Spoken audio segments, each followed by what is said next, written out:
بسم الله الرحمن الرحيم. يا إنسان بعد الجوع شبع، وبعد الظمئ وبعد السهر نوم، وبعد المرض عافية، وبعد الفقر غنى، وبعد السجن حرية. فلا تحزن. طرد الرسول عليه الصلاة والسلام من مكة فأقام في المدينة دولة. سجن أحمد بن حنبل فصار إمام السنة. حبس ابن تيمية فصار علم الأمة. لا تحزن. وضع السرخسي في كار بير معطلة فأخرج 30 مجلدا. أبعد ابن الأثير فصنف 40 مصنفا. لا تحزن. سفي ابن الجوزي فتعلم القراءات. أصابت الحمى مالك بن الريب فصار شاعر الدنيا. مات أبناء أبي ذؤيب الهذلي فرثاهم بإلياذة أنصت لها الدهر، وذهل منها الجمهور وصفق لها التاريخ. إذا داهمتك داهية فانظر في الجانب المشرق منها. ولا تحزن. إذا أهدى لك أحد ثعبانا فخذ جلده الثمين واترك باقيه. ولا تحزن. دعوة. تعز بأهل البلاء. اصبر صبر واثق بالفرج. ولا تحزن. اصبر مهما ازدهمت الخطوط وأظلمت أمامك الدروب، فإن النصر مع الصبر، وإن الفرج مع الكرب، وإن مع العسر يسرا. فلا تحزن. ولا تحزن. ولا تحزن. تصبر إن عقب الصبر خير، ولا تجزع لنائبة تنوب، فإن اليسر بعد العسر يأتي، وعند الضيق تنكشف الكروب. وكم جزعت نفوس من أمور، وكم جزعت نفوس من أمور، أتى من دونها فرج قريب. لا تحزن. لأنك بحزنك تريد إيقاف الزمن وحبس الشمس. لا تحزن. لأن الحزن كالريح الهوجاء تفسد الهواء وتبعثر الماء وتغير السماء وتهلك الحديقة الغناء. لا تحزن. لأن المحزون كنهر الأحمر ينحدر من البحر ويصب في البحر. لا تحزن. فإن عمرك الحقيقي سعادتك وراحة بالك. لا تحزن. فإن أموالك التي في خزائنك وقصورك السامقة مع الحزن والأسى والياس زيادة في أسفك وهمك وغمك. لا تحزن. فإن عقاقير الأطباء ودواء الصيادلة ووصفة الحكيم لا تسعدك. لا تحزن. وأنت تملك الدعاء وتجيد الانطراح على عتبات الربوبية. لا تحزن. فإن المرض يزول والمصاب يحول والذنب يغفر والدين يقضى. لا تحزن. فقد حار الأطباء لا تحزن. وعجز الحكماء لا تحزن. وتساءل الشعراء. لا تحزن. وبارت الحيل أمام نفاذ القدرة ووقوع القضاء. عسى فرج يكون عسى، نعلل نفسنا بعسى، فلا تقنط وإن لاقيت هما يقبض النفس، فأقرب ما يكون المرء من فرج إذا يئسا. لا تحزن. فإن مع العسر يسرا، إن مع العسر يسرا. قم. الآن. صلي. قم. اقرأ. سبح. قم. طالع. اكتب. قم. رتب. أبدع. قم. اعمل. تحرك. قم. اعط محروما. انصر مظلوما. انقذ مكروبا. اطعم جائعا. عد مريضا. اعم منكوبا. تجد السعادة تغمرك من بين يديك ومن خلفك.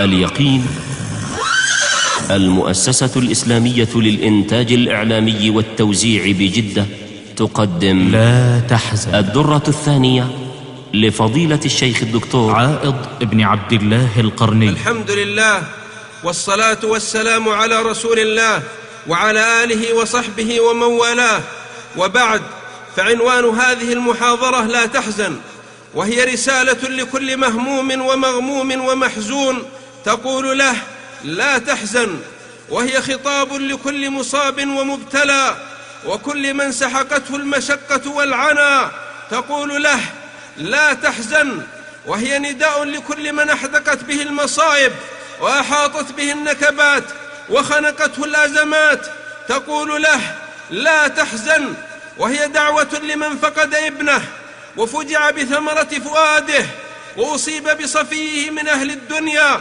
ونعي إليه حبيبه تقول له لا تحزن، وهي أمل لكل من أثقلته الديون وعظه الفقر وأمضته الحاجة وأحاطت به الباساء تقول له لا تحزن، وهي مواساة لمن أقعده المرض ونغص عيشه السقم وأقض مضجعه الألم وشرد نومه اليأس تقول له لا تحزن، وهي عزاء لمن أوصدت عليه الأبواب، ولمن ذاق مرارة الغربة واحتسى كأس الفراق وشرب علقم الإحباط.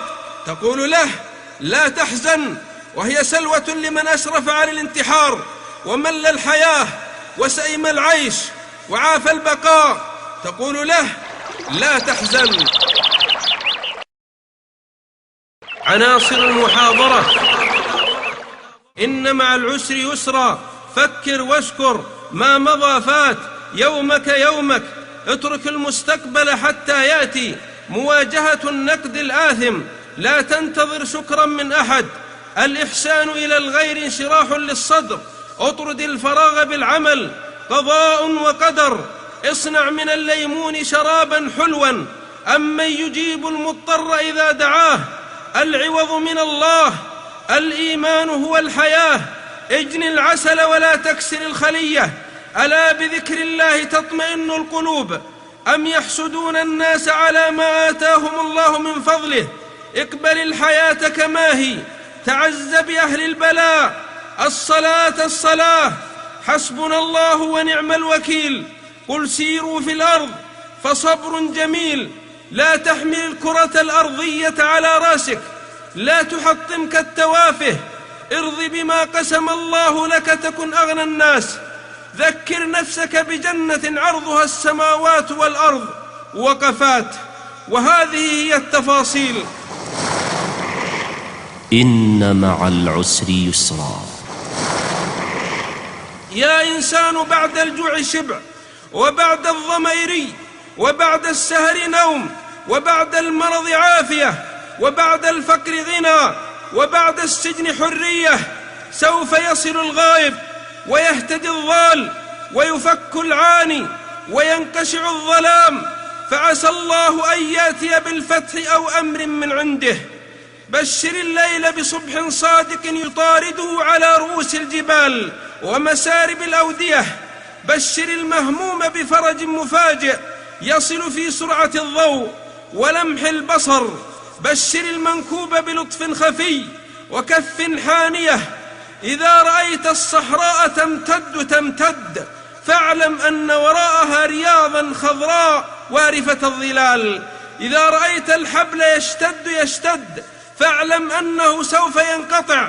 مع الدمعة بسمة، ومع الخوف أمن، ومع الفزع سكينة. النار لا تحرق إبراهيم التوحيد، لأن الرعاية الربانية فتحت نافذة بردا وسلاما. البحر لا يغرق كليم الرحمن، لأن الصوت القوي الصادق نطق بي: كلا إن معي ربي سيهدين. المعصوم في الغار بشر صاحبه بأنه وحده سبحانه معنا، فنزل الأمن والفتح والسكينة. إن عبيد ساعاتهم الراهنة وأرق ظروفهم القاتمة لا يرون إلا النكد والضيق والتعاسة، لأنهم لا ينظرون إلا إلى جدار الغرفة وباب الدار فحسب. ألا فليمدوا أبصارهم وراء الحجب، ألا فليطلقوا أعنة أفكارهم إلى ما وراء الأسوار، ألا فليحسنوا الظن بالعزيز الغفار. إذن فلا تذق ضرعا، فمن المحال دوام الحال، وأفضل العبادة انتظار الفرج. الأيام دول، والدهر قلب، والليالي حبالا، والغيب مستور، والحكيم كل يوم هو في شأن، ولعل الله يحدث بعد ذلك أمرا. وإن مع العسر يسرا، دع المقادير تجري في أعنتها، ولا تبيتن إلا خالي البال. ما بين غمضة عين وانتباهتها يغير الله من حال إلى حال. وانظر إلى يونس بن متى عليه السلام في ظلمات ثلاث: لا أهل ولا ولد ولا صاحب ولا حبيب ولا قريب إلا الله الواحد الأحد، فهتف بالكلمة الصادقة المؤثرة الناصعة: لا إله إلا أنت سبحانك إني كنت من الظالمين. فجاء الفرج، ويعقوب عليه السلام يقول لأبنائه: لا تيأسوا من روح الله، إنه لا ييأس من روح الله إلا القوم الكافرون. فلا يأس والله يدعى، ولا قنوط والله يرجى، ولا خيبة والله يعبد، ولا إحباط والله يؤمل جل في علاه. فإذا سألت فاسأل الله، وإذا استعنت فاستعن بالله. وصح عنه عليه الصلاة والسلام أنه قال: واعلم أن النصر مع الصبر، وأن الفرج مع الكرب، وأن مع العسر يسرا. انظر إلى أخبار الأمم وقصص الدول كيف غلب الله على أمره جل في علاه، لأنه الفعال لما يريد، فجاء باليسر بعد العسر سبحانه. وفي حديث حسن: ولن يغلب عسر يسرين. المنصور بن أبي عامر الملك الأندلسي حكم بقتل عالم من العلماء، وأعطى السياف ورقة أراد أن يكتب فيها يقتل، فكتب يطلق، فردها السياف إليه، فشطبها وكتب يطلق، فردها إليه، فشطبها وكتب يطلق، يريد أن يقتل. فلما كتب يطلق تعجب واحتار، وقال: والله إنه لأمر الله جل في علاه، والله ما أردت إلا قتله، وإنه ليطلق على رغم أنفي. فأطلقه. كل يوم هو في شأن، سهرت أعين ونامت عيون، في شؤون تكون أو لا تكون. إن ربا كفاك ما كان بالأمس، سيكفيك في غد ما يكون.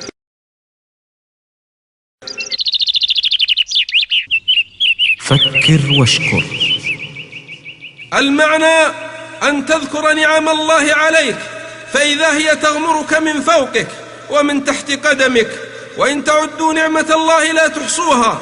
صحة في بدن، أمن في وطن، غذاء وكساء، هواء وماء. لديك الدنيا وأنت ما تشعر، تملك الحياة وأنت لا تعلم. وأسبغ عليكم نعمه ظاهرة وباطنة. عندك عينان ولسان وشفتان ويدان ورجلان، وأمن في أوطان. فبأي آلاء ربكما تكذبان؟ هل هي مسألة سهلة أن تمشي على قدميك وقد بترت أقدام، وأن تعتمد على ساقك وقد قطعت سوق؟ أحقير أن تنام ملء عينيك وقد أطار الألم نوم الكثير، وأن تملأ معدتك من الطعام الشهي، وأن تكرع من الماء البارد، وهناك من عكر عليه الطعام ونغص عليه المنام بأمراض وأسقام. تفكر في سمعك وقد عوفيت من الصمم، تأمل في نظرك وقد سلمت من العمى، انظر إلى جلدك وقد نجوت من البرص والجذام. المح عقلك وقد أنعم عليك بحضوره ولم تفجع بالجنون والذهول. أتريد في بصرك وحده كجبل أحد ذهبا؟ أتحب بيع سمعك وزن ذهلان فضة؟ هل تشتري قصور الزهراء بلسانك فتكون أبكم؟ هل تقايض بيديك مقابل عقود اللؤلؤ والياقوت لتكون أقطع؟ إنك في نعم عميمة، إنك في أفضال جسيمة، إنك في أياد عظيمة، ولكنك لا تدري. تعيش مهموما مغموما حزينا كئيبا، وعندك الخبز الدافئ والماء البارد والنوم الهانئ والعافية الوارفة. تتفكر في المفقود ولا تشكر الموجود. تنزعج من خسارة مالية وعندك مفتاح السعادة وقناطير مقنطرة من الخير والمواهب والنعم والأشياء. فكر واشكر. وفي أنفسكم أفلا تبصرون؟ فكر في نفسك، فكر في أهلك، فكر في بيتك، فكر في عملك، فكر في عافيتك، فكر في أصدقائك، فكر في الدنيا من حولك. يعرفون نعمة الله ثم ينكرونها. صح عنه عليه الصلاة والسلام أنه قال: من أصبح آمنا في سربه معافا في بدنه عنده قوته وقوت يومه فكأنما حيزت له الدنيا بحذافيرها. وصح عنه عليه الصلاة والسلام أنه قال: ارض بما قسم الله لك تكن أغنى الناس. خذ القناعة من دنياك وارض بها. لو لم يكن لك إلا راحة البدن وانظر لمن ملك الدنيا بأجمعها هل سار منها بغير الطيب والكفن. ويقول أبو العتاهية: رغيف خبز يابس تأكله في زاوية، وكوز ماء بارد تشربه من صافية، وغرفة خالية نفسك فيها راضية، ومصحف تدرسه مستندا لسارية، خير من السكنى بظلات القصور العالية. من بعد هذا كله تصلى بنار حامية.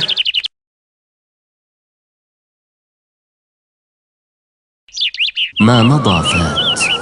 تذكر الماضي والتفاعل معه واستحضاره والحزن لمآسيه حمق وجنون وقتل للإرادة وتبديد للحياة الحاضرة.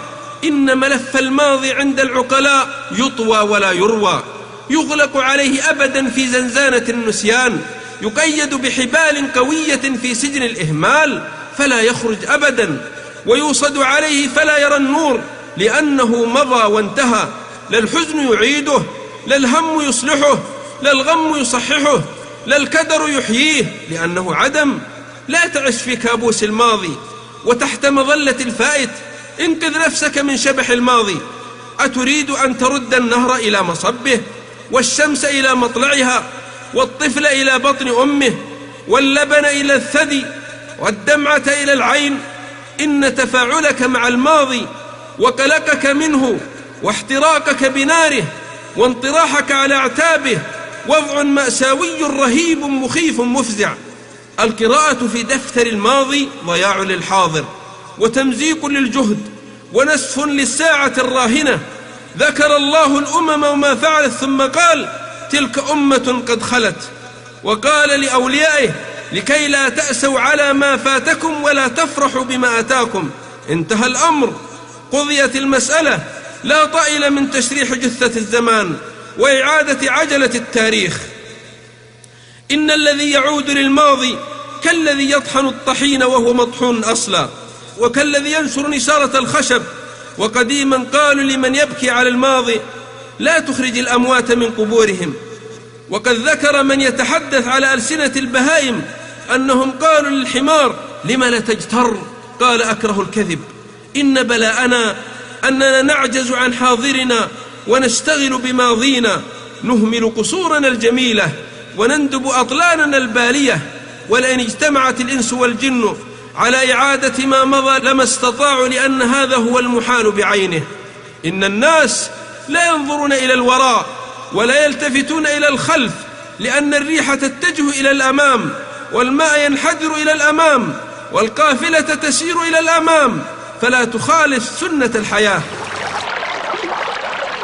يومك يومك. اسمع إلى الأثر الثابت: إذا أصبحت فلا تنتظر المساء، وإذا أمسيت فلا تنتظر الصباح. اليوم فحسب سأعيش، فلا أمس الذي ذهب بخيره وشره، ولا الغد الذي لم يأتي إلى الآن. اليوم الذي أظلتك شمسه وأدركك نهاره هو يومك فحسب. عمرك يوم واحد، ما مضى فات، والمؤمل غيب، ولك الساعة التي أنت فيها. فاجعل في خلدك العيش لهذا اليوم وكأنك ولدت فيه وتموت فيه. حينها لا تتعثر حياتك بين هاجس الماضي وهمه وغمه، وبين توقع المستقبل وشبحه المخيف وزحفه المرعب. لليوم فقط اصرف تركيزك واهتمامك، لليوم فقط وجه إبداعك وكدك وجهدك. لهذا اليوم لا بد أن تقدم صلاة خاشعة وتلاوة متدبرة واطلاعا بتأمل وإبداعا برقي وذكرا بحضور واتزانا في الأمور وحسنا في خلق ورضا بالمقسوم واهتماما بالمظهر واعتناء بالجسم ونفع للآخرين. لليوم هذا الذي أنت فيه تعيش، فتقسم ساعاته وتجعل من دقائقه سنوات ومن ثوانيه شهور، تزرع فيه الخير، تسدي فيه الجميل، تستغفر فيه من الذنب، تذكر فيه الرب، تتهيأ للرحيل. تعيش هذا اليوم فرحا وسرورا وأمنا وسكينة، ترضى فيه برزقك، بزوجتك، بأطفالك، بوظيفتك، ببيتك، بعملك، بمستواك. فخذ ما آتيتك وكن من الشاكرين. تعيش هذا اليوم بلا حزن ولا انزعاج ولا سخط ولا حقد ولا حسد. إن عليك أن تكتب على لوح قلبك عبارة واحدة تجعلها أيضا على مكتبك، تقول العبارة: يومك يومك. إذا أكلت خبزا حارا شهيا هذا اليوم، فهل يضرك خبز الأمس الجاف الرديء أو خبز غد الغائب المنتظر؟ إذا شربت ماء عذبا زلالا هذا اليوم، فلم تحزن من ماء أمس المالح الأجاج أو تهتم لماء غد الآسن الحار؟ إنك لو صدقت مع نفسك بإرادة فولاذية صارمة عارمة حاسمة حازمة جازمة لأخضعتها لنظرية لن أعيش إلا هذا اليوم. حينها تستغل كل لحظة في هذا اليوم. يومك يومك أيها الإنسان أروع كلمة في قاموس السعادة لمن أراد الحياة في أبهى صورها وأجمل حللها.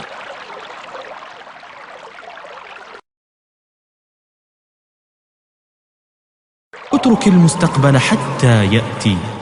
أتى أمر الله فلا تستعجلوه، لا تستبق الأحداث. أتريد إجهاض الحمل قبل إتمامه وقطع الثمرة قبل النضج؟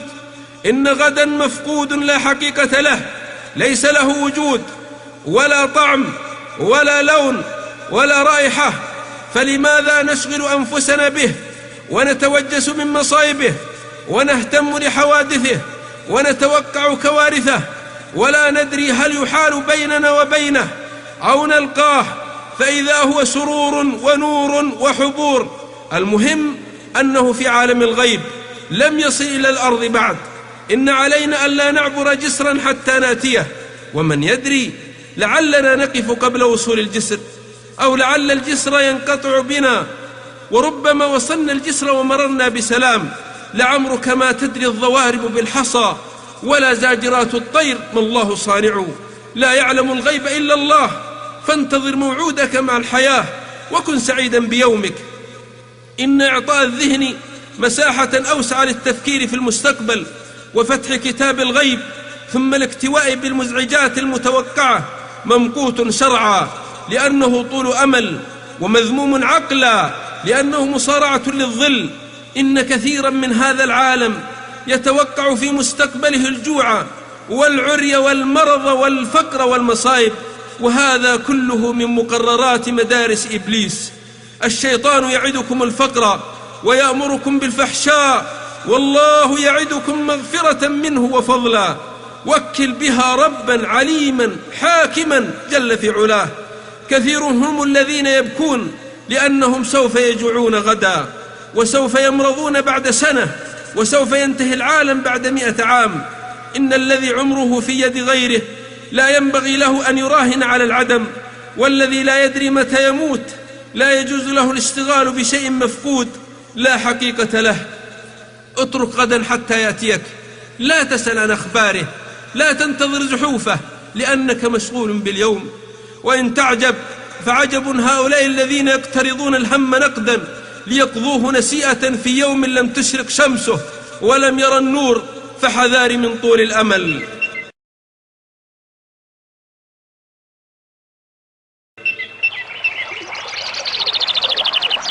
كيف تواجه النقد الآثم؟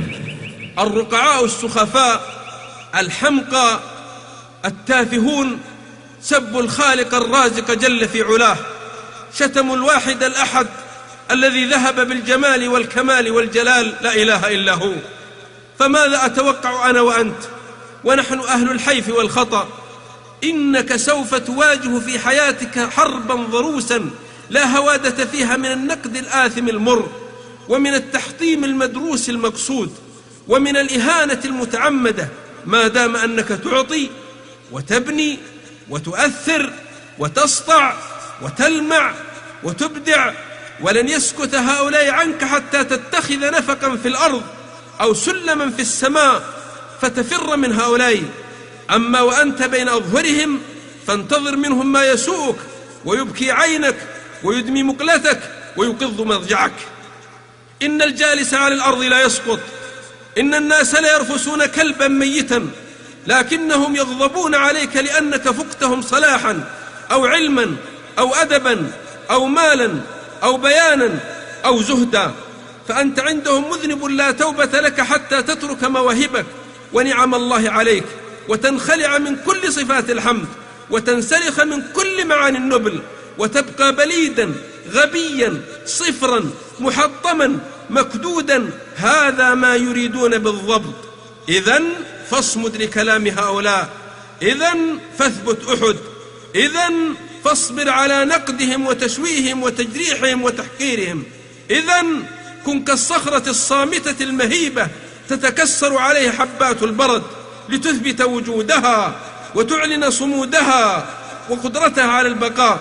إنك إن أصغيت لكلام هؤلاء وتفاعلت به حققت أمنيتهم الغالية في تعكير حياتك وتكدير عمرك. ألا فاصفح الصفح الجميل، ألا فاعرض عنهم ولا تك في ضيق مما ينكرون. إن نقدهم السخيف ترجمة محترمة لك، وبقدر وزنك يكون النقد الآثم المفتعل. إنك لن تستطيع أن تغلق أفواه البشر، ولا تستطيع أن تعتقل ألسنتهم، لكنك تستطيع أن تدفن نقدهم وتجنيهم بتجافيك لهم وإهمالك لشأنهم واطراحك لأقوالهم. قل موتوا بغيظكم. وكلمة حاسد من غير جرم سمعت فقلت مري فانفذيني، وعابوها علي ولن تعبني ولم يندالها أبدا جبيني. حسد الفتى إن لم ينالوا سعيه، فالناس أعداء له وخصوم كضرائر الحسناء، قن لوجهها حسدا وبغيا إنه لذميم. وشكوت من ظلم الوشاة ولن تجد ذا سؤدد إلا أصيب بحسدي. لا زلت يا سبط الكرام محسدا، والتافه المسكين غير محسدي. إنك تستطيع أن تصب في أفواه هؤلاء الخردل بزيادة فضائلك وتربية محاسنك وتقويم اعوجاجك. إن كنت تريد أن تكون مقبولا عند الجميع، محبوبا لدى الكل، سليما من العيوب عند العالم، فقد طلبت مستحيلا وأملت أملا بعيدا. ألا يكفيك أن الواحد جل في علاه، القهار تباركت أسماؤه، الكامل تقدست آلاؤه، يقول: يسبني ابن آدم وما ينبغي له ذلك، ويشتمني ابن آدم وما ينبغي له ذلك، أما سبه إياي تعالى الله في علييه، أما سبه إياي فإنه يسب الدهر، وأنا الدهر أقلب الليل والنهار، وأما شتمه إياي فإنه يقول: إني اتخذت صاحبة وولدا، وأنا الله لم أتخذ صاحبة ولا ولدا. وهذا هو الله جل في علاه.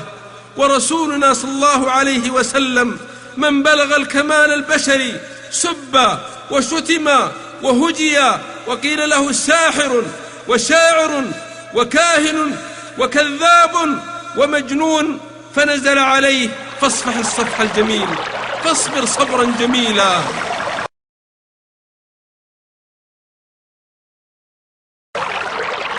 لا تنتظر شكرا من أحد. خلق الله العباد ليذكروه، ورزق الله الخليقة ليشكروه، فعبد الكثير غيره وشكر الغالب سواه، لأن طبيعة الجحود والنكران والجفاء وكفران النعم غالبة على النفوس. فلا تصدم إذا وجدت هؤلاء قد كفروا جميلك وأحرقوا إحسانك ونسوا معروفك، بل ربما ناصبوك العداء ورموك بمنجنيق الحقد الدفين، لا لشيء إلا لأنك أحسنت إليهم. وما نقموا إلا أن أغناهم الله ورسوله من فضله. وطالع سجل العالم المشهود، فإذا في فصوله قصة أب ربى ابنه وغذاه وكساه وأطعمه وسقاه وأدبه وعلمه، سهر لينام، جاع ليشبع، تعب ليرتاح. فلما طر شارب هذا الابن وقوي ساعده، أصبح لوالده كالكلب العقور، استخفافا وخسة وازدراء ومقتا وعقوقا صارخا وعذابا وبيلا وبغيا أثيما. وربيته حتى إذا ما تركته أخى الفحل واستغنى عن الضر شاربه، تغمط حقي ظالما ولوى يدي، لوى يده الله الذي هو غالبه. ألا فليهدئ الذين احترقت أوراق جميلهم عند منكوس الفطر ومحطم الإرادات، وليهنأ بعوض المثوبة عند من لا تنفذ خزائنه. إن هذا الخطاب الحار لا يدعوك لترك الجميل وعدم الإحسان للغير، وإنما يوطنك على انتظار الجحود والتنكر لهذا الجميل والإحسان. فلا تبتئس بما كانوا يصنعون، اعمل الخير لوجه الله، لأنك الفائز على كل حال. ثم لا يضر غمط من غمطه ولا جحود من جحده، واحمد الله لأنك المحسن وهو المسيء، واليد العليا خير من اليد السفلى. إنما نطعمكم لوجه الله لا نريد منكم جزاء ولا شكورا. وانظر إلى أبي بكر رضي الله عنه، دفع أمواله ووقته ودموعه ودمه واعتق الرقاب وشرى السلاح في سبيل الله، ثم لما أراد أن يثامن قال والله لا أطلب الثمن إلا من الله. فقال الله لأبي بكر وما لأحد عنده من نعمة تجزى إلا ابتغاء وجه ربه الأعلى ولسوف يرضى، ويا له من ثواب عظيم. من يفعل الخير لا يعدم جوازيه، لا يذهب العرف بين الله والناس. وانظر إلى الأنصار، دفعوا أراضيهم، دفعوا نفوسهم، قدموا أرواحهم، استبسلوا بدمائهم، وأراد صلى الله عليه وسلم أن يثامنهم بمكان المسجد، قالوا والله لا نطلب ثمنه إلا من الله. وقد ذهل كثير من العقلاء من جبلة الجحود عند الغوغاء، وكأنهم ما سمعوا الوحي الجليل وهو ينعى على هذا الصنف عتوه وتمرده، مر كأن لم يدعنا إلى ضر مسه. لا تفاجأ إذا أهديت بليدا قلما فكتب به هجاك، أو منحت جافيا عصا يتوكأ عليها ويهش بها على غنمه فشج بها راسك. هذا هو الأصل عند هذه البشرية المحنطة في كفن الجحود مع باريها جل في علاه. فكيف بها معي ومعك؟ أعلمه الرماية كل يوم، فلما اشتد ساعده رماني، وكم علمته نظم القوافي فلما قال قافية فجاني. الإحسان إلى الغير. الجميل كاسمه، والمعروف كرسمه، والخير كطعمه. أول المستفيدين من إحسان الناس هم المتفضلون بهذا الإسعاد، يجنون ثمرته عاجلا في نفوسهم وأخلاقهم وضمائرهم، فيجدون الانشراح ويحسون بالانبساط ويعيشون الهدوء ويلمسون السكينة. فإذا طاف بك طائف من هم أو ألم بك غم فامنح غيرك معروفا، واسد له جميلا تجد الفرج والراحة.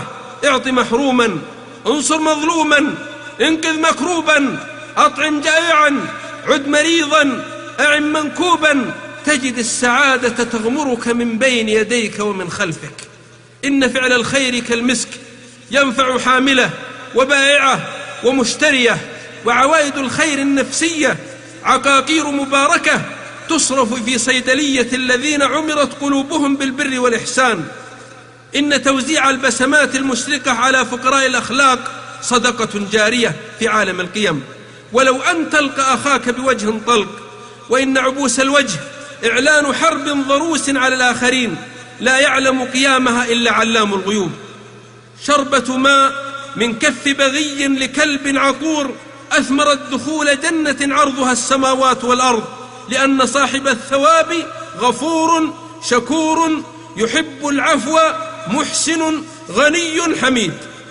يا من تهددهم كوابيس الشقاء، يا من ترهبهم أحلام الفناء، يا من يزلزلهم الفزع، يا من يهزهم القلق والخوف، هلموا إلى بستان المعروف، تشاغلوا بالغير عطاء وضيافة ومواساة وإعانة وخدمة، وستجدون السعادة طعما ولونا وذوقا.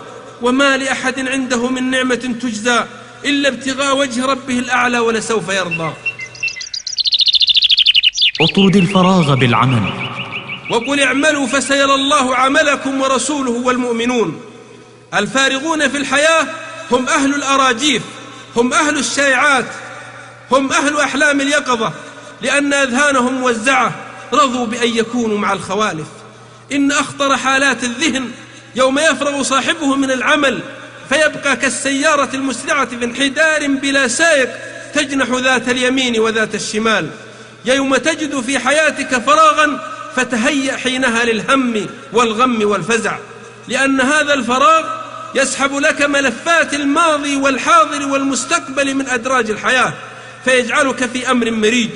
ونصيحتي لك ولنفسي أن تقوم بأعمال مثمرة بدلا من هذا الاسترخاء القاتل، لأنه وأد خفي وانتحار بكبسول مسكن.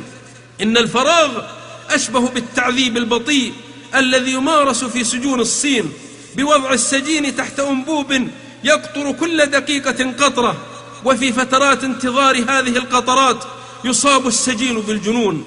الراحة غفلة، والفراغ لص محترف، وعقلك فريسة ممزقة لهذه الحروب الوهمية. إذن قم الآن، صلي، اقرأ، سبح، طالع، اكتب، رتب، أبدع، اعمل، تحرك، انفع غيرك حتى تقضي على الفراغ، وإني لك من الناصحين. اذبح الفراغ بسكين العمل، ويضمن لك أطباء العالم 50% من السعادة مقابل هذا الإجراء الطارئ فحسب. انظر إلى الفلاحين والخبازين والبنائين يغردون بالأناشيد كالعصافير في سعادة وراحة، وأنت على فراشك تمسح دموعك وتضطرب مكانك كأنك ملبوب.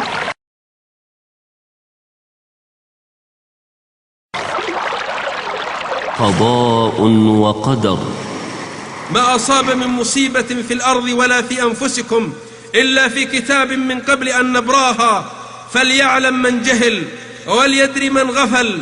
جف القلم، رفعت الصحف، قضي الأمر، كتبت المقادير، لن يصيبنا إلا ما كتب الله لنا. على الله توكلنا، حسبنا الله ونعم الوكيل، وأفوض أمري إلى الله. دعها سماوية تجري على قدر، لا تفسدنها برأي منك منكوس. سهرت أعين ونامت عيون في شؤون تكون أو لا تكون. إن ربا كفاك ما كان بالأمس، سيكفيك في غد ما يكون. واسمع للعام ذي الفطرة الصحيحة يقول: لا تشتكي يا واحد بات مهموم، ترى الفرج عند اقتراب الحزام. وإن كان عينك خالفت لذة النوم، أنت تنام وخالقك ما ينامي. ما أصابك لم يكن ليخطئك، وما أخطأك لم يكن ليصيبك. إن هذه العقيدة إذا رسخت في نفسك وقرت في ضميرك صارت البلية عطية، والمحنة منحة، وكل الوقائع جوائز وأوسمة. ومن يرد الله به خيرا يصب منه، فلا يصبك قلق من مرض أو موت ابن أو خسارة مالية أو احتراق بيت، فإن الباري قد قدر، والقضاء قد حل، والاختيار هكذا، والخيرة لله، والأجر حصل، والذنب غفر. هنيئا لأهل المصائب صبرهم ورضاهم عن الآخذ المعطي القابض الباسط، لا يسأل عما يفعل وهم يسألون. ولن تهدى أعصابك، ولن تسكن بلابل نفسك، ولن تذهب وساوس صدرك حتى تؤمن بالقضاء والقدر. جف القلم بما أنت لاق، فلا تذهب نفسك حسرات. لا تظن أن بوسعك إيقاف الجدار أن ينهار، وحبس الماء أن ينسكب، ومنع الريح أن تهب، وحفظ الزجاج أن ينكسر. هذا ليس بصحيح على رغمي ورغمك. سوف يقع المقدور وينفذ القضاء ويحل المكتوب، فمن شاء فليؤمن ومن شاء فليكفر. استسلم للقدر قبل أن تطوق بجيش السخط والتذمر والعويل. اعترف بالقضاء قبل أن يدهمك سيل الندم. إذن فليهدى بالك إذا فعلت الأسباب وبذلت الحيل ثم وقع ما كنت تحذر، فهذا هو الذي كان ينبغي أن يقع. ولا تقل لو أني فعلت كذا وكذا لكان كذا وكذا، ولكن قل قدر الله وما شاء فعل. واسمع إلى الجوائز وإلى الأوسمة وإلى العطيات للصابرين المحتسبين. صح عنه عليه الصلاة والسلام أن الله يقول: ما لعبد المؤمن عندي جزاء إذا قبضت صفيه من أهل الدنيا ثم احتسبه إلا الجنة. وقال سبحانه في الحديث القدسي الصحيح: من ابتليته بحبيبتيه أي بعينيه فصبر عوضته منهما الجنة. وصح عنه عليه الصلاة والسلام عن ربه أنه قال: إذا قبض ابن العبد المؤمن قال الله لملائكته وهو أعلم: قبضتم ابن عبد المؤمن؟ قالوا: نعم. قال: قبضتم ثمرة فؤاده؟ قالوا: نعم. قال: فماذا قال عبدي؟ قالوا: حمدك واسترجع. قال: ابنوا لعبدي بيتا في الجنة وسموه بيت الحمد. وانظر إلى الأولياء كيف يصبرون على المقدور. هذا عروة بن الزبير يسافر سفرا طويلا من المدينة إلى الشام. عروة الذي كان يختم القرآن كل 4 أيام، عروة الذي كان يقوم ثلث الليل، عروة الذي كان يصوم يوما ويفطر يوما، عروة البحر الذي قال عنه الزهري: لا تكدره الدلاء. سافر إلى الشام، ولكنه كان سفرا بعيدا شاقا، حتى قال بعد السفر: لقد لقينا من سفرنا هذا نصبا. سافر معه ابنه محمد وذهب إلى هناك ونزل في بيت، وأصابته الآكلة في رجله فوصلت قدمه، فأرادوا بتر القدم فصبر، فسرت إلى الساق، فأرادوا الساق فصبر، فسرت إلى الفخذ، فقرر الأطباء بتر فخذه، وقدموا له كأسا من الخمر وهو الولي العالم الصادق الزاهد. قال: أشرب خمرا؟ قالوا: ليذهب عقلك لئلا تجد ألما. قال: والله لا أشربها. كيف أذهب عقلا منحنيه ربي؟ كيف أرتكب محرما؟ ولكن إذا دخلت في صلاتي فسوف أنسى ألمي فاقطعوا رجلي. فكبر واسترسل في صلاته، وسافرت روحه إلى الملكوت العليا. كما قال الأول: إذا كان حب الهائمين من الورى بسلمى وليلى يسلب اللب والعقل، فماذا عسى أن يصنع الهائم الذي سرى قلبه شوقا إلى العالم الأعلى؟ وبتروا رجله وأغمي عليه، واستفاق ليقول أول كلمة وينبس بأول جملة فيقول: اللهم لك الحمد، إن كنت أخذت فقد أعطيت، وإن كنت ابتليت فقد عافيت. قال له الناس: أحسن الله عزاءك في رجلك، وأحسن الله عزاءك في ابنك محمد، فإنه بينما كانت تقطع رجلك ذهب إلى اسطبل الخيل فرفسته فرس فمات، فعاد مرة ثانية ليبعث رسالة حارة إلى الحي القيوم المتفضل سبحانه، ليقول: اللهم لك الحمد حتى ترضى، ولك الحمد إذا رضيت، ولك الحمد بعد الرضا. أعطيتني 4 أعضاء وأخذت عضوا، وأعطيتني 4 أبناء وأخذت ابنا، فأنت المتفضل صاحب الجميل. والمرأة السوداء صح الحديث أن الرسول عليه الصلاة والسلام أتى وإذا هي تصرع، تمرض، تتكشف، يعيث بها المرض، يزلزلها، يقلقها، تضطرب منه. فقال صلى الله عليه وسلم وهو يعرض عليها الخيار، وهي أمة سوداء لكنها مؤمنة بالله مسلمة بالقضاء والقدر: إن شئت دعوت الله لك فشافاك، وإن شئت صبرت واحتسبت ولك الجنة. قالت: بل أصبر وأحتسب وادعو الله لي ألا أتكشف. قال عطاء: من أراد أن ينظر إلى امرأة من أهل الجنة فلينظر إلى هذه المرأة السوداء. اصنع من الليمون شرابا حلوا. الذكي الأريب يحول الخسائر إلى أرباح، والجاهل الرعديد يجعل المصيبة مصيبتين. طرد الرسول عليه الصلاة والسلام من مكة فأقام في المدينة دولة. سجن أحمد بن حنبل فصار إمام السنة. حبس ابن تيمية فصار علم الأمة. وضع السرخسي في قعر بئر معطلة فأخرج 30 مجلدا. أقعد ابن الأثير فصنف 40 مصنفا. نفي ابن الجوزي فتعلم القراءات. أصابت الحمى مالك بن الريب فصار شاعر الدنيا. مات أبناء أبي ذؤيب الهذلي فرثاهم بإلياذة أنصت لها الدهر وذهل منها الجمهور وصفق لها التاريخ. إذا داهمتك داهية فانظر في الجانب المشرق منها. إذا ناولك أحدهم كوب ليمون فأضف إليه حفنة من سكر.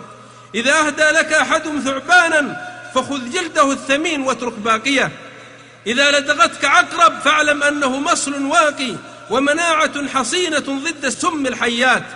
تكيف في ظرفك القاسي لتخرج لنا منه زهرا ووردا وياسمينا، وعسى أن تكرهوا شيئا وهو خير لكم.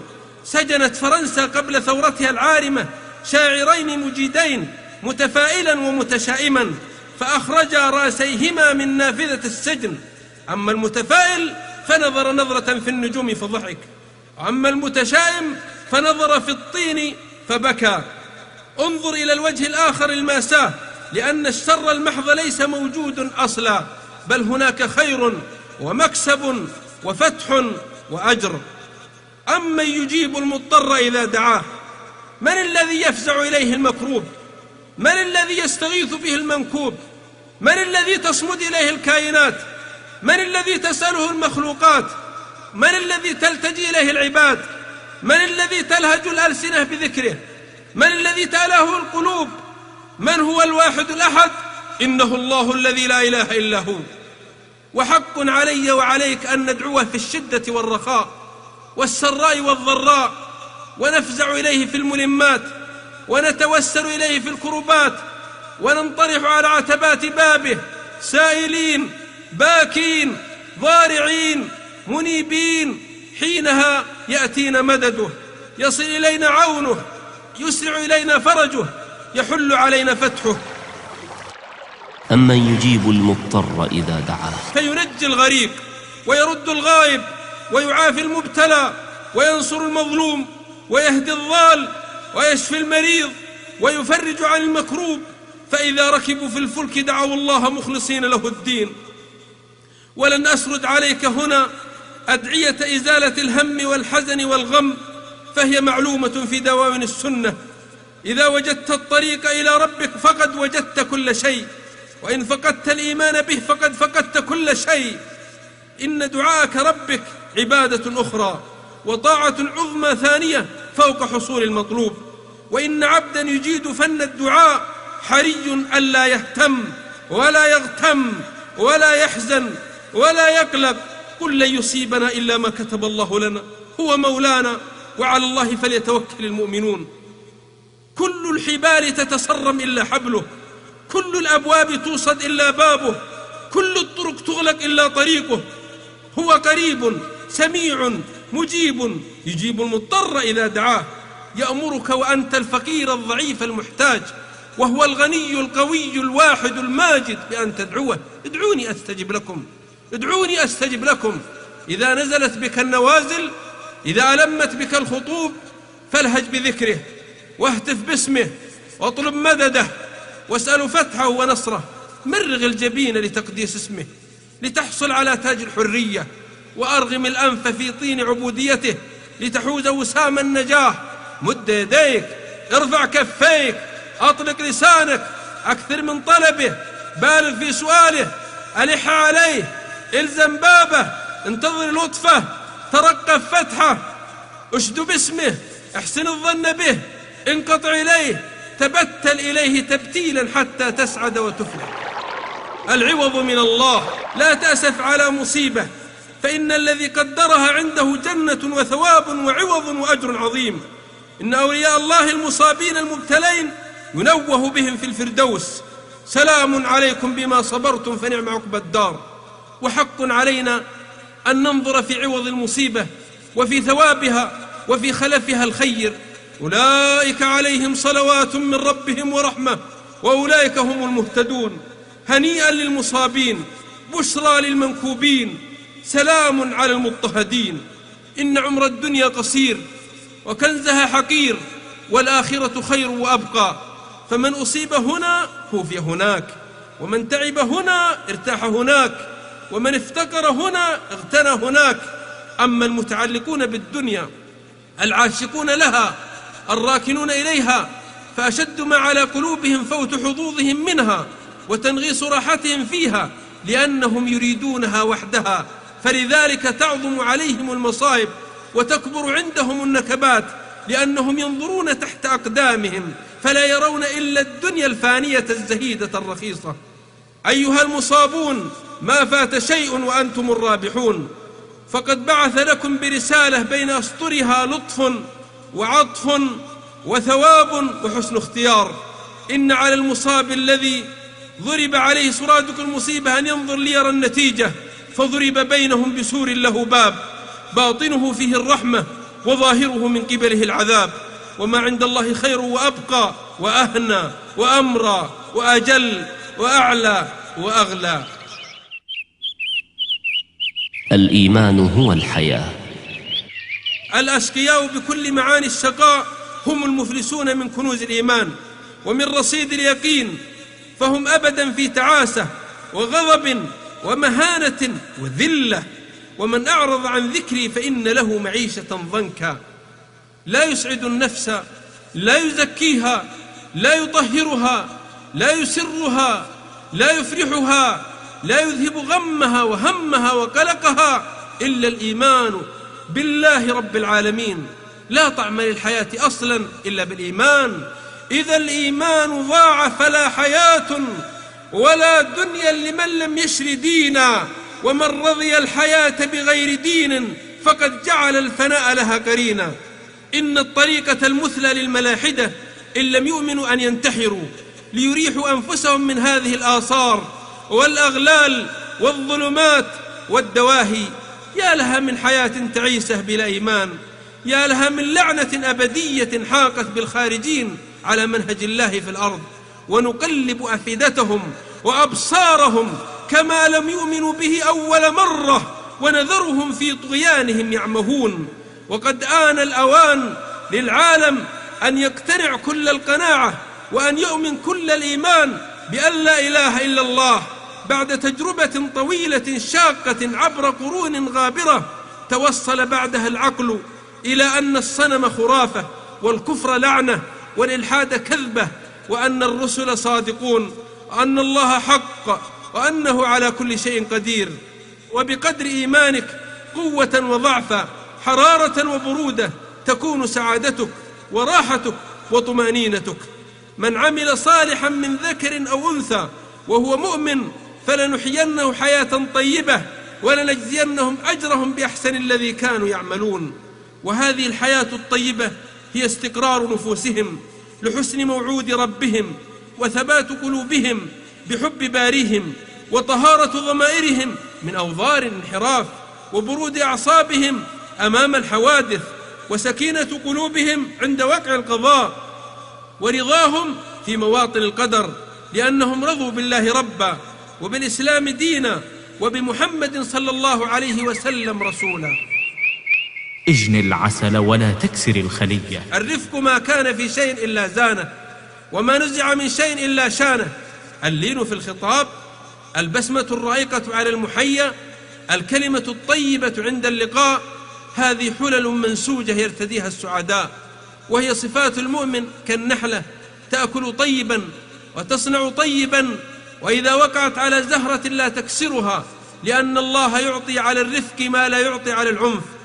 إن من الناس من تشرئب لقدومهم الأعناق، وتشخص إلى طلعاتهم الأبصار، وتحييهم الأفئدة، وتشيعهم الأرواح، لأنهم محبوبون في كلامهم، في أخذهم، في عطائهم، في بيعهم، في شرائهم، في لقائهم، في وداعهم. إن اكتساب الأصدقاء فن مدروس يجيده النبلاء الأبرار، فهم محفوفون دائما وأبدا بهالة من الناس. إن حضروا فالبشر والأنس، إن غابوا فالسؤال والدعاء. إن هؤلاء السعداء لهم دستور أخلاق عنوانه ادفع بالتي أحسن، فإذا الذي بينك وبينه عداوة كأنه ولي حميم. فهم يمتصون الأحقاد بعاطفتهم الجياشة وحلمهم الدفي وصفحهم البريء، يتناسون الإساءة ويحفظون الإحسان. تمر بهم الكلمات النابية فلا تلج آذانهم، بل تذهب بعيدا هناك إلى غير رجعة. هم في راحة، والناس منهم في أمن، والمسلمون منهم في سلام. المسلم من سلم المسلمون من لسانه ويده، والمؤمن من أمنه الناس على دمائهم وأموالهم. يقول صلى الله عليه وسلم فيما يروى عنه: إن الله أمرني أن أصل من قطعني، وأن أعفو عن من ظلمني، وأن أعطي من حرمني، ووالله لقد وصلت من قطعك، وعفوت عمن ظلمك، وأعطيت من حرمك، فهنيئا لك تلك المنزلة. والكاظمين الغيظ والعافين عن الناس، بشر هؤلاء بثواب عاجل من الطمأنينة والسكينة والرضوان والهدوء، وبشرهم بثواب أخروي كبير في جوار رب غفور في جنات ونهر في مقعد صدق عند مليك مقتدر.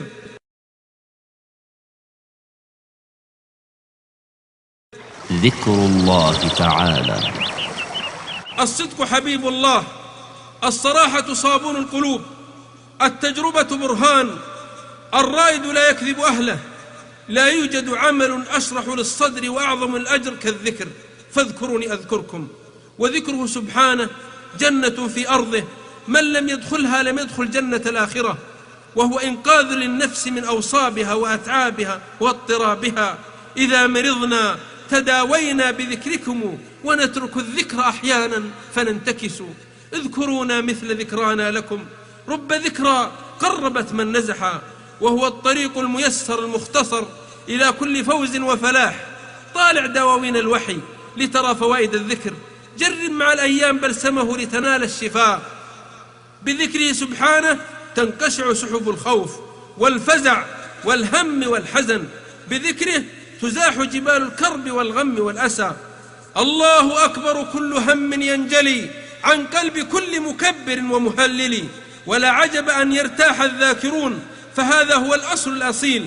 لكن العجب العجاب كيف يعيش الغافلون عن ذكره، أموات غير أحياء وما يشعرون أيان يبعثون. يا من شكى الأرق وبكى من الألم، وتفجع من الحوادث ورمته الخطوب، هيا يهتف باسمه تقدس في عليائه، هل تعلم له سميا؟ إن بقدر إكثارك من ذكره ينبسط خاطرك، يهدأ قلبك، تسعد نفسك، يرتاح ضميرك، لأن في ذكره معاني التوكل والثقة والاعتماد والتفويض وحسن الظن وانتظار الفرج. فهو قريب إذا دعي، سميع إذا نودي، مجيب إذا سئل. فاضرع واخضع واخشع، وردد اسمه الطيب المبارك على لسانك توحيدا وتمجيدا وثناء ومدحا ودعاء وسؤالا واستغفارا، وسوف تجد بحوله وقوته السعادة والأمن والسرور والنور والحبور. فآتاهم الله ثواب الدنيا وحسن ثواب الآخرة. يقول عليه الصلاة والسلام: مثل الذي يذكر ربه والذي لا يذكره كمثل الحي والميت. أم يحسدون الناس على ما آتاهم الله من فضله. الحسد كالآكلة الملحة تنخر العظم نخرا. إن الحسد مرض مزمن يعيث في الجسم فسادا، وقد قيل: لا راحة لحسود، فهو ظالم في ثوب مظلوم وعدو في جلباب صديق. وقد قالوا: لله در الحسد ما أعدله، بدأ بصاحبه فقتله.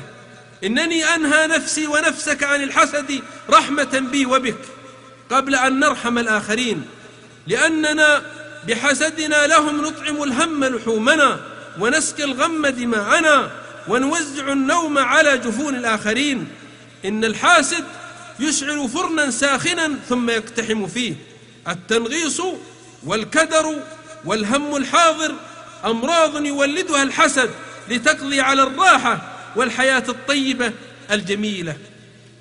بلية الحاسد أنه خاصم القضاء واتهم الباري في العدل، وأساء الأدب وخالف الشرع وقدح في العقل. يا للحسد من مرض لا يجر صاحبه، ومن بلاء لا يثاب عليه المبتلى به. وسوف يبقى هذا الحاسد في حرقة دائمة حتى يموت أو تذهب نعم الناس عنهم. كل يصالح إلا الحاسد. أعطيت كل الناس من نفس الرضا إلا الحسود فإنه أعياني. ما لي له ذنب عليه علمته إلا ترادف نعمة الرحمن، وأبى فما يرضيه إلا ذلتي وذهاب أموالي وقطع لساني. إن الحاسد يريد شيئا محددا لا غيره، يريد أن تتنازل عن مواهبك، أن تلغي خصائصك، أن تترك مناقبك، فإن فعلت ذلك فلعله يرضى على مضض. نعوذ بالله من شر حاسد إذا حسد، فإنه يصبح كالثعبان الأسود السام لا يقر قراره حتى يفرغ سمه في جسم بريء. فأنهاك عن الحسد، واستعذ بالله من الحاسد فإنه لك بالمرصاد. اقبل الحياة كما هي، اقبل الحياة كما هي. حال الدنيا منغصة اللذات، كثيرة التبعات، جاهمة المحيا، كثيرة التلون، مزجت بالكدر، خلقت بالنكد، وأنت منها في كبد. دار متى ما أضحكت في يومها أبكت غدا قبحا لها من داري. ومكلف الأيام ضد طباعها متطلبا في الماء جذوة نار. طبعت على كدر وأنت تريدها صفوا من الأقذاء والأكدار. لن تجد ولدا أو زوجة أو صديقا أو نبيلا أو مسكنا أو وظيفة إلا وفيه ما يكدر، وعنده ما يسوء أحيانا. فأطفئ حر شره ببرد خيره لتنجو رأسا برأس والجروح قصاص. أراد الله لهذه الدنيا أن تكون جامعة للضدين والنوعين والفريقين والرايين، خير وشر، صلاح وفساد، سرور وحزن، ثم يصفى الخير كله والصلاح والسرور في الجنة، ويجمع الشر كله والفساد والحزن في النار. وفي الحديث: الدنيا ملعونة، ملعون ما فيها إلا ذكر الله وما والاه أو عالم ومتعلم. فعش واقعك ولا تسرح مع الخيال، ولا تحلق في عالم المثاليات.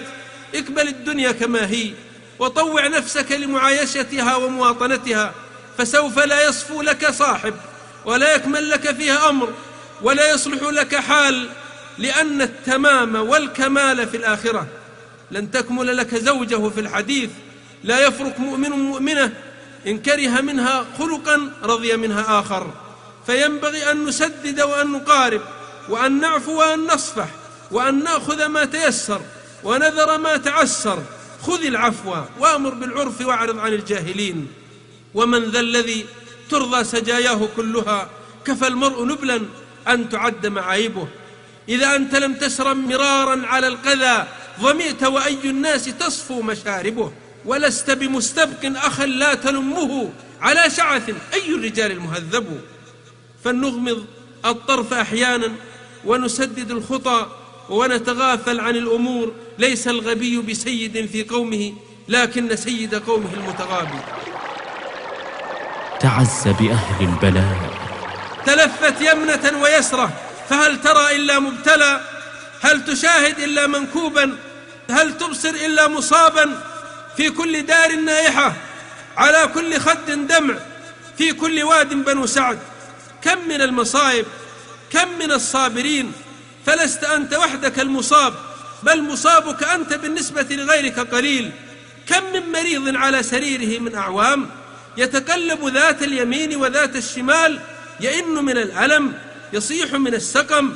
كم من محبوس مرت به سنوات ما رأى الشمس بعينه وما عرف غير زنزانته.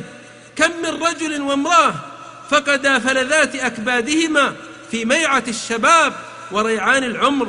كم من مكروب، كم من مديون، كم من محبوس، كم من عرض منهوك، كم من دم مسفوك، كم من عقل منهوب، كم من مال مسلوب.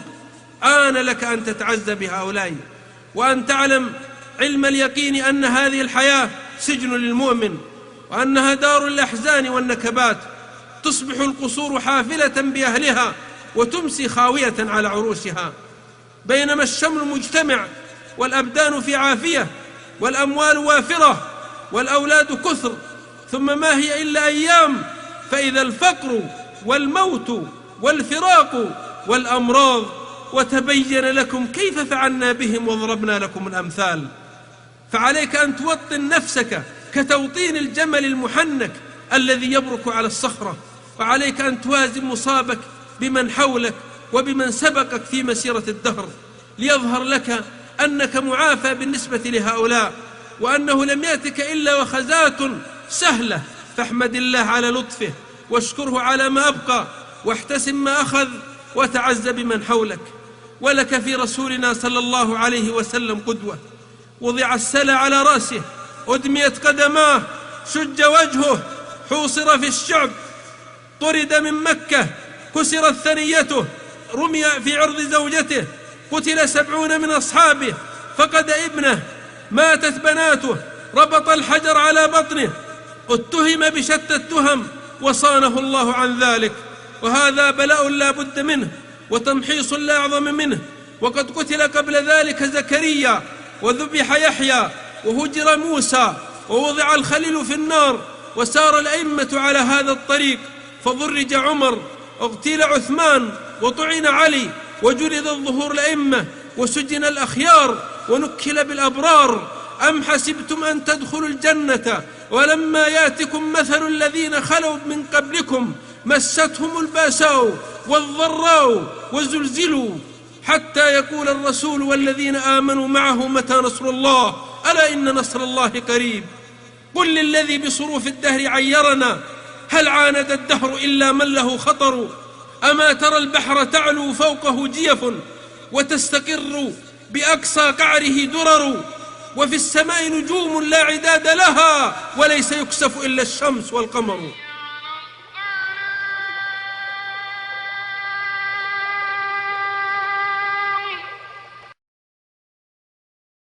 الصلاة. يا أيها الذين آمنوا استعينوا بالصبر والصلاة. إذا داهمك الخوف وطوقك الحزن وأخذ الهم بتلابيبك فقم حالا إلى الصلاة، تثوب لك روحك وتطمئن نفسك. إن الصلاة كفيلة بإذن الله باجتياح مستعمرات الأحزان والغموم ومطاردة فلول الاكتئاب. كان صلى الله عليه وسلم إذا حزبه أمر قال: أرحنا بالصلاة يا بلال، فكانت قرة عينه وسعادته وبهجته.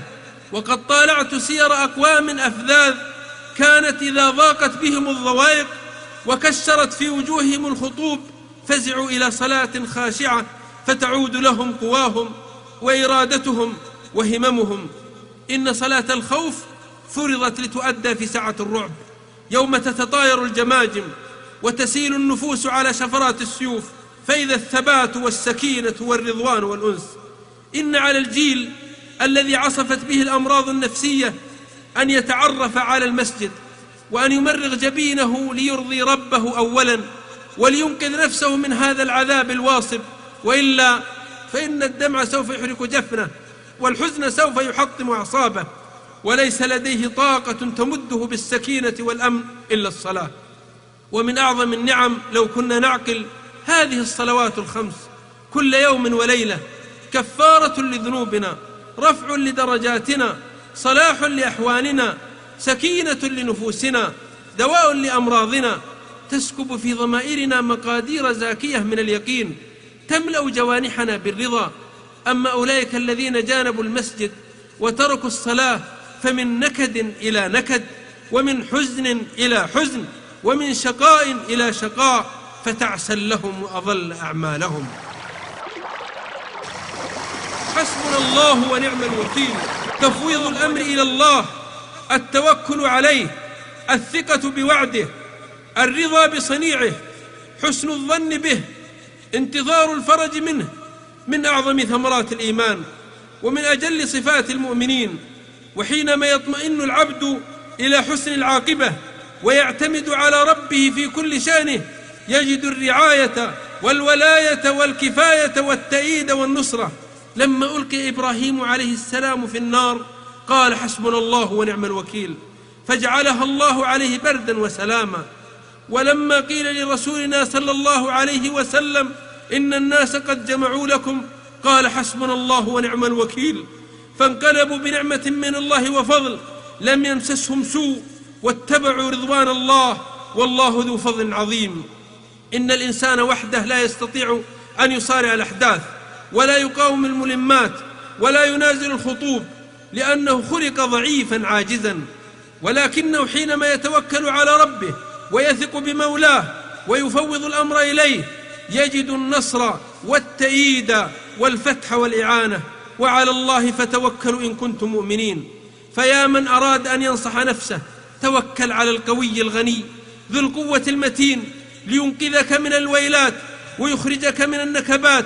واجعل شعارك ودثارك حسبنا الله ونعم الوكيل. فإن قل مالك وكثر دينك وجفت مواردك وشحت مصادرك فناد حسبنا الله ونعم الوكيل. وإذا خفت من عدو أو رعبت من ظالم أو فزعت من خط فاهتف حسبنا الله ونعم الوكيل، وكفى بربك هاديا ونصيرا. قل سيروا في الأرض. مما يشرح الصدر ويزيح الكرب السفر في الديار وقطع القفار والتقلب في الأمصار والنظر في كتاب الكون المفتوح لتشاهد أقلام القدرة وهي تكتب على صفحات الوجود آيات الجمال، لترى حدائق ذات بهجة ورياضا أنيقة وجنات ألفافة. اخرج من بيتك، تأمل ما حولك وما بين يديك وما خلفك، اصعد الجبال، اهبط الأودية، تسلق الأشجار، عب من الماء النمير، ضع أنفك على أغصان الياسمين حين تجد روحك حرة طليقة كالطائر الغريد تسبح في فضاء السعادة. اخرج من بيتك، القي الغطاء الأسود عن عينيك، ثم سر في فجاج الله الواسع ذاكرا مسبحا. وكتاب الفضاء أقرأ فيه سورا ما قرأتها في كتابي. إن الانزواء في الغرفة الضيقة مع الفراغ القاتل طريق ناجح للانتحار. وليست غرفتك هي العالم، ولست أنت كل الناس، فلم الاستسلام أمام كتائب الأحزان؟ ألا فاهتف ببصرك وسمعك وقلبك، انفروا خفافا وثقالا.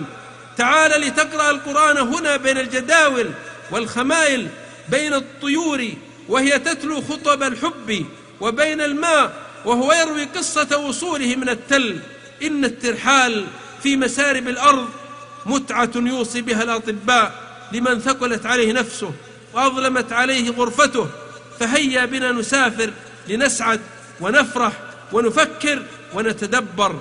ويتفكرون في خلق السماوات والأرض ربنا ما خلقت هذا باطلا سبحانك. فصبر جميل. التحلي بالصبر من شيم الأفذاذ الذين يتلقون المكاره برحابة صدر وبقوة إرادة وبمناعة أبية. وإن لم أصبر أنا وأنت فماذا نصنع؟ هل عندك حل لنا غير الصبر؟ هل تعلم لنا زادا غيره؟ كان أحد العظماء مسرحا تركض فيه المصائب وميدانا تتسابق فيه النكبات. كلما خرج من نكبة دخل في أخرى، وكلما نجا من كربة تعرض لثانية، وهو متترس بالصبر متدرع بالثقة بالله، حتى قال: إن كان عندك يا زمان بقية مما يهان بها الكرام فهاتها. فجعل الله له فرجا ومخرجا. هكذا يفعل النبلاء، يصارعون الملمات، يطرحون النكبات أرضا. دخلوا على أبي بكر وهو مريض، قالوا: ألا ندعو لك طبيبا؟ قال: الطبيب قد رآني. قالوا: فماذا قال؟ قال: يقول: إني فعال لما أريد. كيف أشكو إلى طبيبي ما بي والذي قد أصابني من طبيبي؟ قال ابن المرتعش: ذهبت عيني من 40 سنة ما علمت ابنتي ولا زوجتي. وفي مقالات لأحد المعاصرين أنه عرف جارا له مقعدا من 20 سنة يقول: والله ما أن ولا اشتكى وما زال يحمد ربه حتى مات. واصبر وما صبرك إلا بالله. اصبر صبر واثقا بالفرج، عالم بحسن المصير، طالب للأجر، راغب في تكفير السيئات. اصبر مهما ادلهمت الخطوب وأظلمت أمامك الدروب، فإن النصر مع الصبر، وإن الفرج مع الكرب، وإن مع العسر يسرا. وقد قرأت سير عظماء مروا في هذه الدنيا وذهلت لعظيم صبرهم وقوة احتمالهم. كانت المصائب تقع على رؤوسهم كأنها قطرات ماء باردة، وهم في ثبات الجبال وفي رسخ الحق. فما هو إلا وقت قصير فتشرق وجوههم على طلع فجر الفرج وفرحة الفتح وعصر النصر. وأحدهم ما اكتفى بالصبر وحده، بل رضي وتبسم واحتسب، فكان الثواب والأجر والفرج. وقفة وقفة وقفة وقفة وقفة وقفة وقفة وقفة وقفة.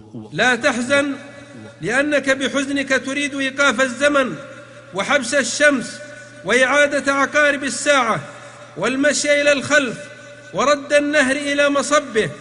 لا تحزن، لأن الحزن كالريح الهوجاء تفسد الهواء وتبعثر الماء وتغير السماء وتهلك الحديقة الغناء.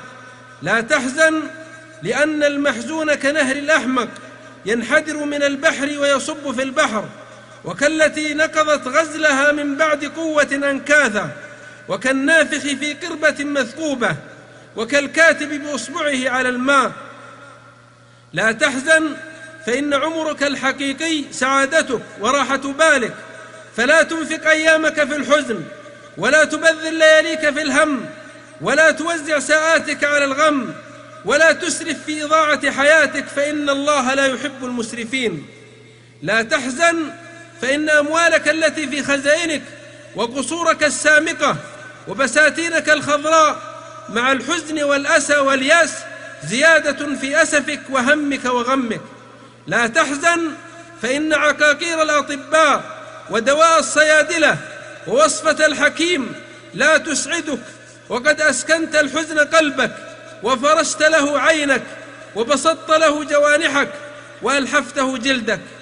لا تحزن وأنت تملك الدعاء وتجيد الانطراح على عتبات الربوبية، وتحسن المسكنة على أبواب ملك الملوك، ومعك الثلث الأخير من الليل، ولديك ساعة تمريغ الجبين في السجود. لا تحزن، فإن الله خلق لك الأرض وما فيها، وأنبت لك حدائق ذات بهجة، وبساتين فيها من كل زوج بهيج، ونخلا باسقات لها طلع نضيد، ونجوما لامعات، وخمائل وجداول، ولكنك تحزن. لا تحزن، فأنت تشرب الماء الزلال، وتستنشق الهواء الطلق، وتمشي على قدميك معافى، وتنام ليلك آمنا. لا تحزن، فإن المرض يزول، والمصاب يحول، والذنب يغفر، والدين يقضى، والمحبوس يفك، والغائب يقدم، والعاصي يتوب، والفقير يغتني. لا تحزن، أما ترى السحاب الأسود كيف ينقشع، والليل البهيم كيف ينجلي، والريح الصرصر كيف يسكن، والعاصفة كيف تهدأ؟ إذن فشدائدك إلى رخاء، وعيشك إلى هناء، ومستقبلك إلى نعماء. لا تحزن، لهيب الشمس يطفئه وارف الظل، وظمأ الهاجرة يبرده الماء النمير، وعضة الجوع يسكنها الخبز الدافئ، ومعاناة السهر يعقبه نوم لذيذ، وآلام المرض يزيلها هناء العافية، فما عليك إلا الصبر قليلا والانتظار لحظة. لا تحزن، فقد حار الأطباء، وعجز الحكماء، ووقف العلماء، وتساءل الشعراء، وبارت الحيل أمام نفاذ القدرة ووقوع القضاء وحتمية المقدور. عسى فرج يكون عسى، نعلل نفسنا بعسى، فلا تقنط، وإن لاقيت هما يقبض النفس، فأقرب ما يكون المرء من فرج إذا يئسا. إن مع العسر يسرا. يا أحد، يا صمد، يا ذا الجلال والإكرام، يا حي يا قيوم، يا رحمن يا رحيم، أسألك أن تذهب عنا الهم والغم والحزن والكدر والوصب والنصب. اللهم إنا نعوذ بك من الشقاء والشقوة والذلة والفقر. سبحان ربك رب العزة عما يصفون، وسلام على المرسلين، والحمد لله رب العالمين. سبحانك اللهم وبحمدك، أشهد أن لا إله إلا أنت، استغفرك وأتوب إليك. وصلى الله وسلم على نبيه وآله وصحبه ومن والاه.